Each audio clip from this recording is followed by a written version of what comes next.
देखो भाई, बोर्ड पे ध्यान दो।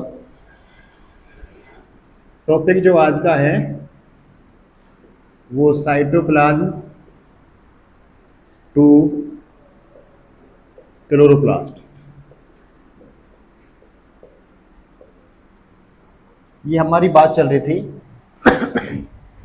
कि कौन से प्रोटीन्स कहाँ से कहाँ तक जाते हैं। प्रोटीन सॉर्टिंग का टॉपिक चल रहा था। हम साइटोप्लाज्म से न्यूक्लियस करवा चुके और साइटोप्लाज्म से माइटोकॉन्ड्रिया हो चुका। और मैंने ये बार बार रिपीट किया था कि वो प्रोटीन्स जो फ्री राइबोसोम से बनता है वो प्रोटीन्स 4 ऑर्गेनेल को जाता है: न्यूक्लियस, माइटोकॉन्ड्रिया, क्लोरोप्लास्ट एंड पेरोक्सोम्स। तो 2 हो चुके, ये थर्ड है। पहले थोड़ा सा आप ध्यान दीजिए क्लोरोप्लास्ट के बारे में। किस बारे में दीजिए? क्लोरोप्लास्ट के बारे में। क्लोरोप्लास्ट की जब बात करोगे आप तो सबको पता है डबल मेम्ब्रेन है। क्या है ये? डबल मेम्ब्रेन है, एक बात। दूसरी बात यह है, डबल मेम्ब्रेन में आउटर मेम्ब्रेन होती है और इनर मेम्ब्रेन होती है। ठीक है। आउटर मेम्ब्रेन में जब भी आप बात करोगे, मैंने कहा था आपसे, जैसे माइटोकॉन्ड्रिया में बोला था कि पोरेंस प्रेजेंट होते हैं। क्या प्रेजेंट होते हैं? पोरेंस। और ये पोरेंस आउटर मेम्ब्रेन पे हेल्प करते हैं हाइड्रोफिलिक मॉलिक्यूल्स के ट्रांसपोर्ट में। हाइड्रोफिलिक मॉलिक्यूल्स के ट्रांसपोर्ट में ये इंपॉर्टेंट रोल जो है वो प्ले करते हैं। अब बात हो रही है इनर मेम्ब्रेन की।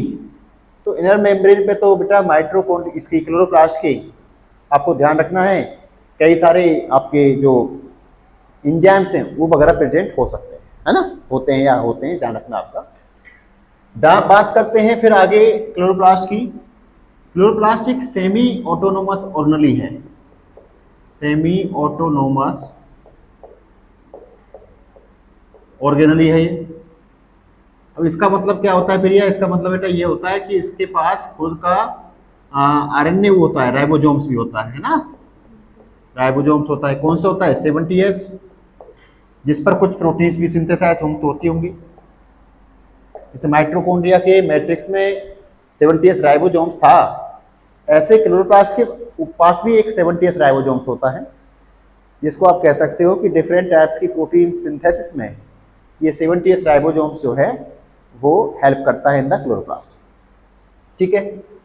आगे बात करते हैं बेटा फोटो रेस्पिरेशन। फोटो रेस्पिरेशन की प्रोसेस होती है कहाँ? क्लोरोप्लास्ट में। और आगे बात करें तो बेटा फोटोसिंथेसिस भी होती है। फोटोसिंथेसिस तो मेन बात है, फोटोसिंथेसिस तो मेन बात है इसकी, है ना? और कार्बोहाइड्रेट्स की सिंथेसिस इसी में होती है। फोटोसिंथेसिस का मतलब कार्बोहाइड्रेट्स की सिंथेसिस, यही बात हुई। अब आगे बात करें, अब क्वेश्चन ये आ जाता है कि फोटोसिंथेसिस होती कहाँ है। तो देखिए ये क्लोरोप्लास्ट है, अगर आपने ढंग से पढ़ा हो क्लोरोप्लास्ट की स्ट्रक्चर, और ये डबल मेम्ब्रेन हो गया। यहाँ पर ये क्या है बेटा? ये थाइलाकोइड्स है, ये जो बना रहा हूँ। ये क्या है? ये लेमिना है, और ये फिर थाइलाकोइड्स है। इस टाइप से आपने पढ़ी होगी स्ट्रक्चर, पढ़ी है ना? ये वाला क्या है? थाइलाकोइड है। ये क्या है? स्ट्रोमा है। और ये थाइलाकोइड का ल्यूमन है, ये वाला। इसको बड़ा कर लीजिए आप, इस एक को। तो ये थाइलाकोइड की मेम्ब्रेन होगी, ये थाइलाकोइड का ल्यूमन हो गया, है ना? तो जो डार्क रिएक्शन होती है वो स्ट्रोमा में होती है। डार्क रिएक्शन कहाँ होती है? स्ट्रोमा में होती है। और लाइट रिएक्शन कहाँ होती है? वो थाइलाकोइड की मेम्ब्रेन पे होती है ना? तो ये आपको ध्यान रखना है सारी बातें। तो जनरल बातें हैं क्लोरोप्लास्ट के बारे में, ये आपको पता होना चाहिए। मेन बातें ये है।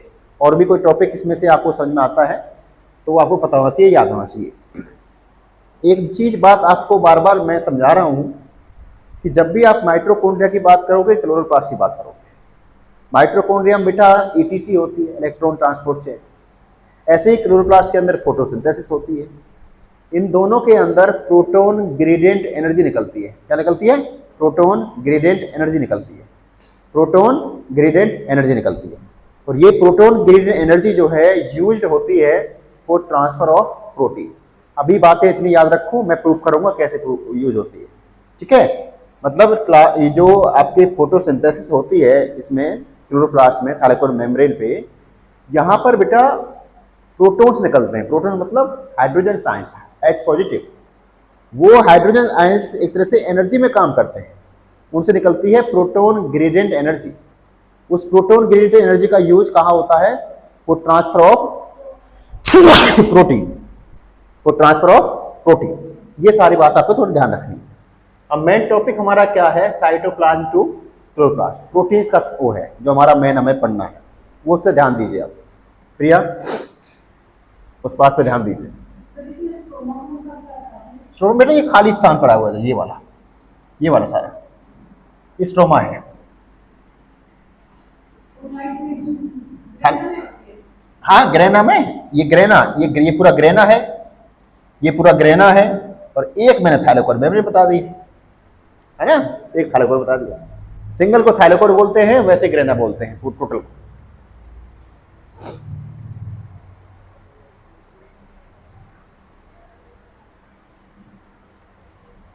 अब देखिए हमारा टॉपिक जो है ये एक फ्री राइबोसोम्स है। क्या है? फ्री राइबोसोम्स है। इस पर एक प्रोटीन सिंथेसिस हुई है, ये प्रोटीन सिंथेसिस हुई, और हम बार बार रिपीट कर रहे हैं कि इस प्रोटीन का कंप्लीट ट्रांसलेशन फ्री राइबोसोम्स में हो जाता है। यही बात हुई थी हमारी। जब कंप्लीट ट्रांसलेशन हो चुका तो ये कंप्लीट ट्रांसलेशन हो चुका सी टर्मिनस और एन टर्मिनस। अब इसके एन टर्मिनस पे, कहाँ पे? एन पोर्शन पे बेटा एम्फीफैथिक अमीनो एसिड प्रेजेंट होते हैं, या एम्फीफैथिक सिग्नल प्रेजेंट होता है। अब एम्फीफैथिक की बात सुन लो। एम्फीफैथिक मतलब जिसके अंदर हाइड्रोफोबिक भी हो और हाइड्रोफिलिक भी हो, यही बात होती है सालू है। अब हाइड्रोफिलिक की बात करेंगे तो प्रिया दो अमीनो एसिड होते हैं, सीरीन और थ्रियोनिन, सीरीन और थ्रियोनिन। और हाइड्रोफोबिक की बात करोगे तो बेटा प्रेजेंट होता है वेग, वेलिन एलिलिन ग्लाइसिन, वेलिन एलिलिन ग्लाइसिस। तो टोटल जो सीक्वेंस हो गया हमारा कैसा हो गया? एम्फीफैथिक इन नेचर हो गया। ये समझे बात को? और वो कहां प्रेजेंट होता है? वो प्रेजेंट होता है एन टर्मिनस पे। तो ये एन टर्मिनस पे प्रेजेंट होता है और ये प्रोटीन कंप्लीट बन चुका है, तो बेटा इसके फोल्ड होने के चांसेस भी हैं। तो प्रोटीन को अनफोल्ड रखने के लिए कौन रिस्पॉन्सिबल होता है? HSP70। HSP70 इसके साथ बाइंड हो जाता है।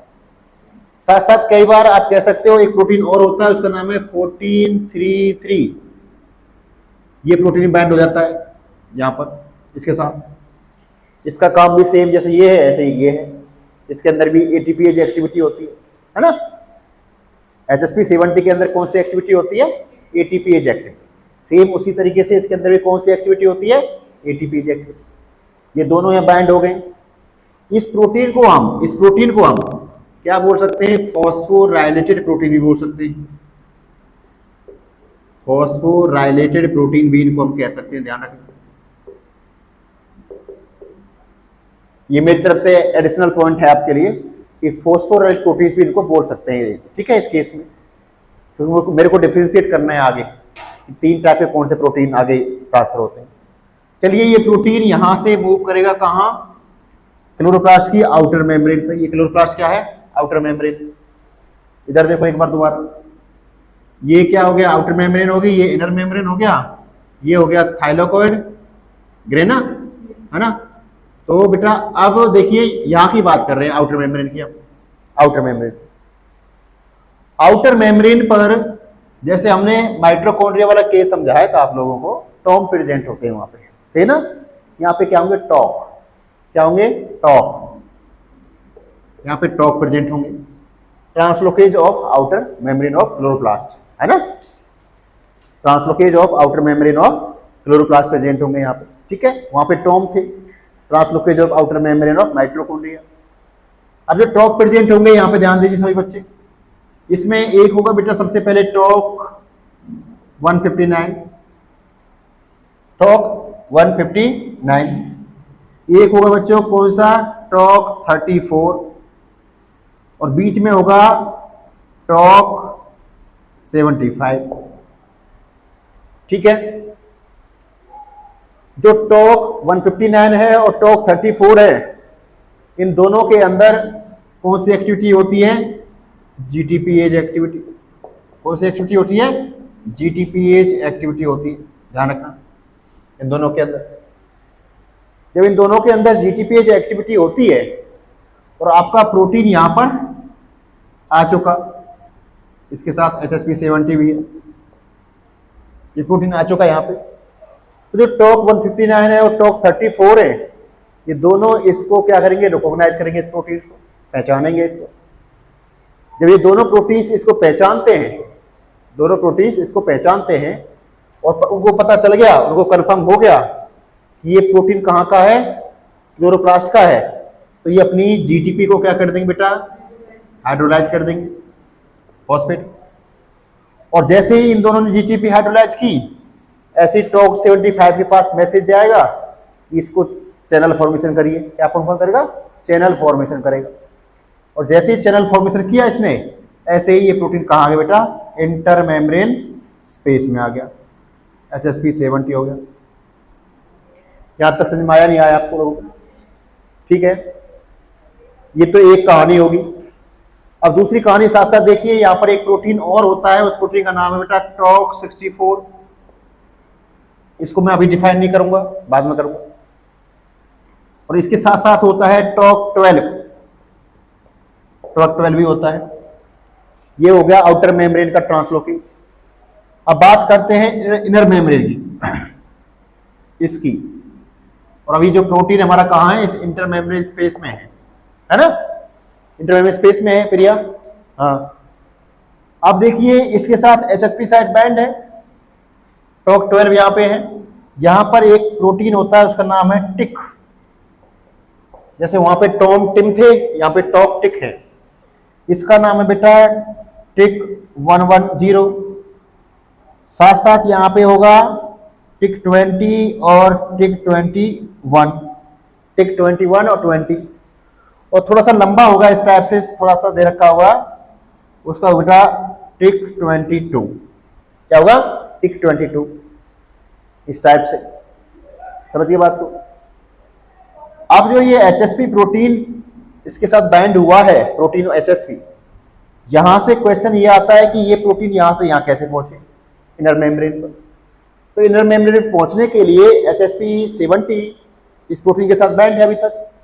साथ साथ में टॉक 12 और टिक 22, ये लगभग बेटा आपस में ये आउटर मेम्ब्रेन है, ये इनर मेम्ब्रेन, लगभग ये आपस में ऐसे जुड़े होते हैं, जैसे मैंने बताया ना, ऐसे जुड़े होते हैं लगभग। ठीक है ना? तो ये तीनों मिलके, ये और ये, इस प्रोटीन को कहां ले आएंगे? यहां पे ले आएंगे। किसके पास? टिक 110 के पास। ये तीनों का काम है, टॉक 12 का भी, टिक 22 का भी और HSP70 का। इन तीनों का काम है ये इस प्रोटीन को ट्रांसफर करवाना इंटर मेम्ब्रेन स्पेस से। कहां पे? इनर मेम्ब्रेन पे। जैसे ही प्रोटीन इनर मेम्ब्रेन पे पहुंचती है, ऐसे ही ये टिक 110 जो है क्या कर देता है? चैनल फॉर्मेशन कर देता है। क्या कर देता है? Channel formation. तो ये प्रोटीन बेटा कहां गया? यहां पे आ गया, इसके अंदर। ये स्ट्रोमा है नीचे वाला, ध्यान रखना, ये स्ट्रोमा है ना, प्रोटीन यहां पे आएगी, यहां पे। तो यहां पर बेटा फिर एक और प्रोटीन होता है, उसका नाम है HSP90। क्या नाम है? HSP90। ये अपनी ATP को हाइड्रोलाइज करेगा किसमें? ADP प्लस फॉस्फेट में। और इस प्रोटीन को कहां ले देगा? अंदर ले आएगा। कहां ले आएगा? अंदर ले आएगा। इस प्रोटीन को कहां ले आएगा? अंदर, स्ट्रोमा में। जैसे ये प्रोटीन यहां अंदर आई स्ट्रोमा में, ऐसे ही क्या होता है? SPP, स्ट्रोमल प्रोसेसिंग प्रोटीएज, ये क्या करेगा? इस सिग्नल को यहां से कट कर देगा। ठीक है? प्रोटीएज एंजाइम है, सिग्नल क्या करेगा? कट करेगा। और जैसे ही सिग्नल कट हुआ, ये प्रोटीन क्या होगी बेटा? आपकी फोल्ड होगी। ये प्रोटीन क्या होगी? आपकी फोल्ड होगी। तो ये ट्रांसफर है प्रोटीन का, कहां से? साइटोप्लाज्म से कहां पे? स्ट्रोमा में। और मैं बार बार रिपीट कर रहा हूं, these are the phosphorylated proteins. कौन से प्रोटीन्स हैं? फॉस्फोराइलेटेड प्रोटीन्स हैं। समझ में आता है? ठीक है, दोबारा एक बार रिपीट करवाऊं क्या? हाँ, देखिए ये फ्री राइबोसोम्स हैं इस पर ये प्रोटीन सिंथेसिस हुआ है। जब ये प्रोटीन सिंथेसिस हुआ है तो इसके साथ HSP70 बाइंड हुआ ताकि ये प्रोटीन फोल्ड ना हो। जो इस पे सीक्वेंस होगा वो कहाँ होगा, एन टर्मिनस पे, एन मैसेज पे, उस पे पोर्शन पे। और एम्फीपैथिक होगा मतलब हाइड्रोफिलिक भी होगा और हाइड्रोफोबिक भी होगा। तो हाइड्रोफोबिक केस में वेलिन, एलिन, ग्लाइसिन अमीनो एसिड होते हैं। हाइड्रोफिलिक केस में कौन से होते हैं, सीरिन और थ्रीओनिन होते हैं। चलिए ये इस प्रोटीन को लेके कहां पहुंचा, आउटर मेम्ब्रेन पर। आउटर मेम्ब्रेन पर टॉक प्रेजेंट होते हैं। क्या प्रेजेंट होते हैं, टॉक। टॉक में 159 है, 34 है और 75 है। अभी जिसका काम मैं बता रहा हूं, टॉक 159 और 34 के अंदर GTPase एक्टिविटी है, ये इन दो इसको रिकॉग्नाइज करेगा।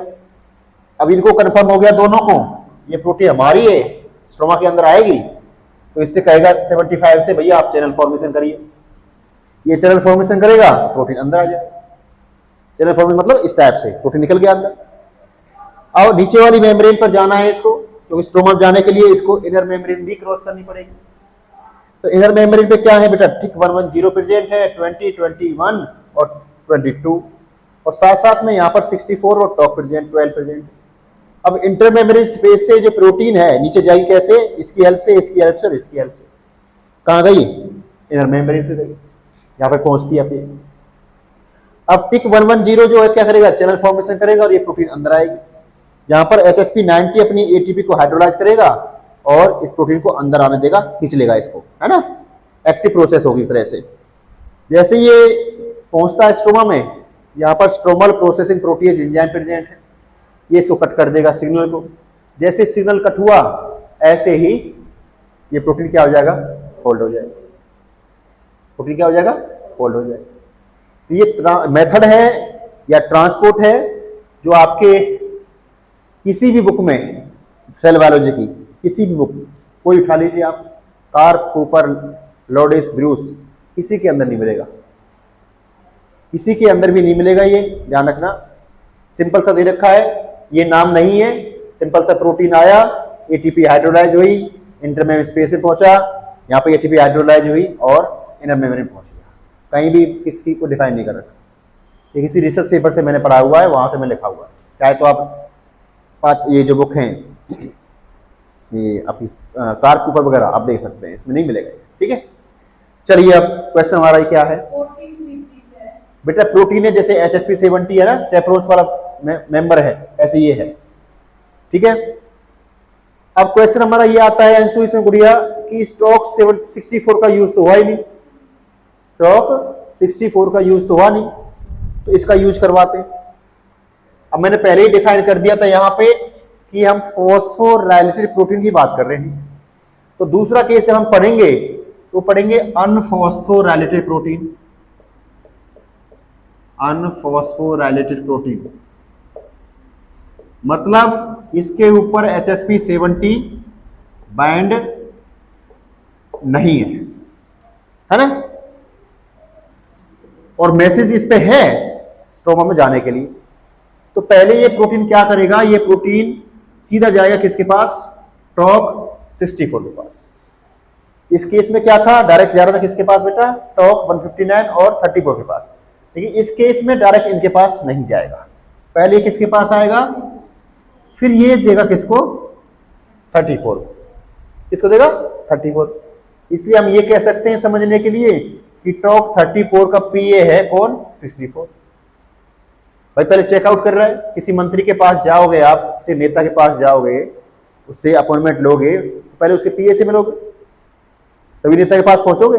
सेम कहानी इसकी है, टॉक 64 कहेगा लाओ कि हाँ भाई ठीक है, तो ये 34 को देगा और 34 इसको अंदर कोई चैनल फॉर्मेशन में हेल्प करेगा।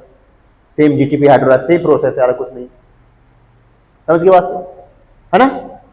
तो ये आपको ध्यान रखना है अनफॉस्फोराइलेटेड प्रोटीन्स का और फॉस्फोराइलेटेड प्रोटीन्स का, यह आपको याद होना चाहिए, पता होना चाहिए सारा। अब मेरा क्वेश्चन इसमें से पहला ये है, फिर ये बताएगी how many types of energy इसमें यूज होती, हाउ मेनी टाइप्स बताइए, 2 टाइप्स की, कौन कौन सी, बहुत बढ़िया, ATP और GTP, है ना। एक्टिव प्रोसेस तो है ही, ये तो ध्यान रखना, एक्टिव प्रोसेस पता होना चाहिए। हाँ, तुम कहाँ थे? अच्छा अच्छा, कौन? बेटा इसको स्टॉप करिए, स्टॉप करिए, स्टॉप होगी। हाँ भाई, हो गया। तो ये हमने बता दिया आपको कि दो टाइप की एनर्जी इसमें यूज होती हैं, और ऊपर से क्या है कि ये एक्टिव प्रोसेस है ना। अब बात करते हैं, हम केस लेते हैं, स्पेशल केस लेते हैं हम अरेबिडोप्सिस का। उसमें से क्वेश्चन पक्का कहीं पे अगर नाम आता है तो उसमें से क्वेश्चन आता है। मैंने केस ले लिया बेटा अरेबिडोप्सिस का।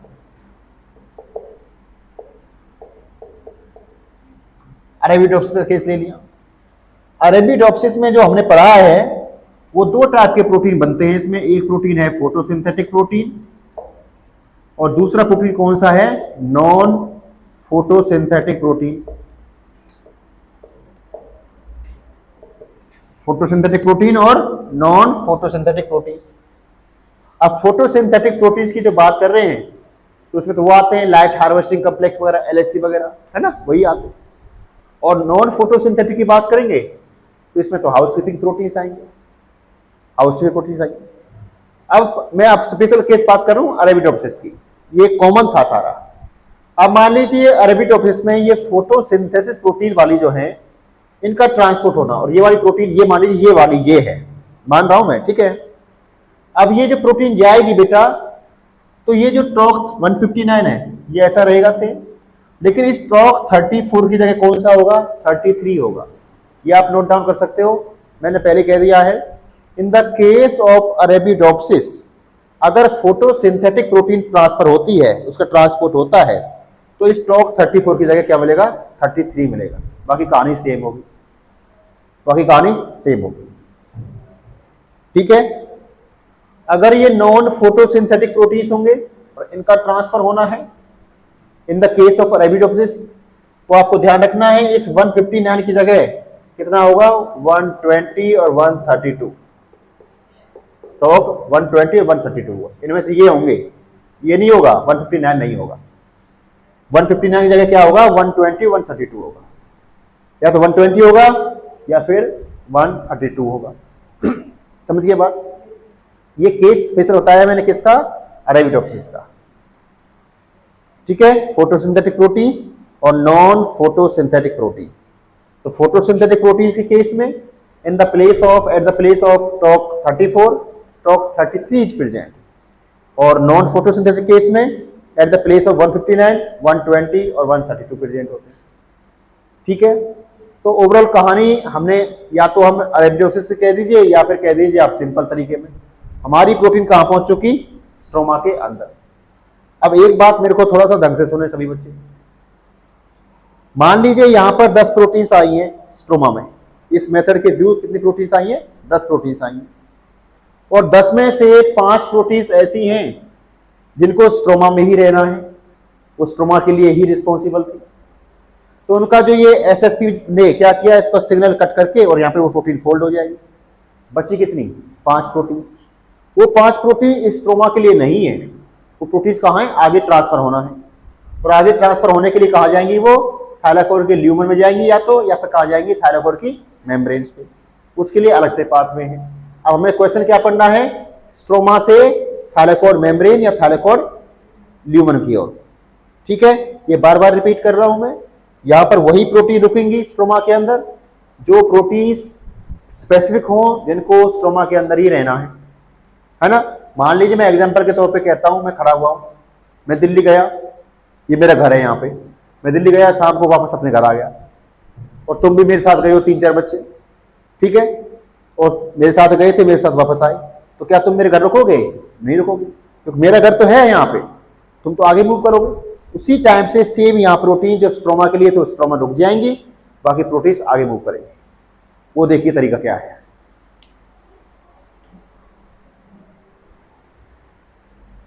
ये क्लियर हो गया सभी को? चलो,